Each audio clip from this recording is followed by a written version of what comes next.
Hello everybody, in today's video I'm going to show you how to import audio files into BandLab. BandLab is not just for recording, it allows you to import pre-recorded audio files like music beats or the voice recording from a device or the cloud storage. This feature is perfect for remixing songs, adding backing tracks or the collaborating with other artists.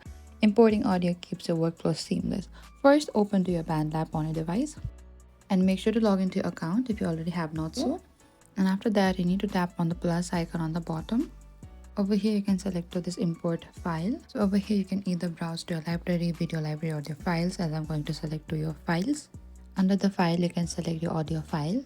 And that is it. This is how you can import your audio files in BandLab. Thank you for watching this video. I hope I could help you. Don't forget to like, share, and subscribe. And if you have any queries or confusion on how to import files on BandLab, please comment down below and we will reach out to you very soon.